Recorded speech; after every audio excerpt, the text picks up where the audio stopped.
Okay, we're Group 7 from Section A07. We just finished the game and wanted to share some of our thoughts about it. Yeah, I feel like making the decision between, using your moral points toward your team point is very challenging. Because, obviously, I want to win. I want my team to do best, but then it also take away my moral points as an engineer. So there was some point that, I can get really close to the target point, which make me feel really conflicted using my moral points toward the team point so that I can just win the round. And it make me really have to think about it. I don't know about you guys. Yeah, I agree with that, but also I'd like to say that if, let's say, you counted your points and you're really far off, and you see that if you use your green and morale points and you're still pretty far off, at that point there's absolutely no incentive for you to be unethical. So in some instances it's almost like it doesn't make sense to be unethical. I agree.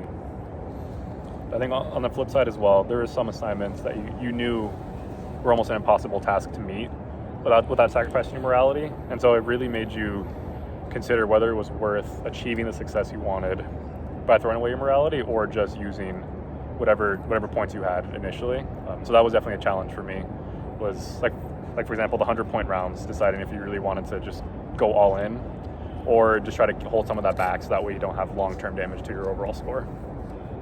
After we calculate everyone's score, since Cam have more morale point, he's kind of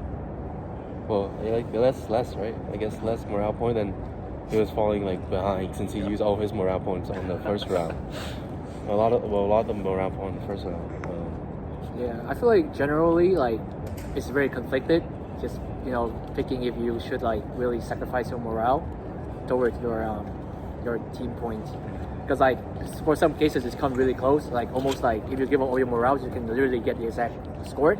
But then again, your overall score at the end is lessened. Yeah. So it's really a really hard decision to make as a player, and then which is kind of what we learn as an engineer. It's we have to make those decisions in life. I feel like. Yeah. And due to the morale points being a multiplier too, it's something that kind of sticks with you the whole round. So its effects are compounded across all your success. And so if you again use those morale points early on, like I did, just to win that first round, it comes to bite you in the butt later on, because it just demolishes your later on score. So even though our team managed to come out on top, I had one of the lower overall scores just due to initially kind of getting a little overexcited, wanting to get that kind of instant gratification and just success on the first try. I agree. I agree.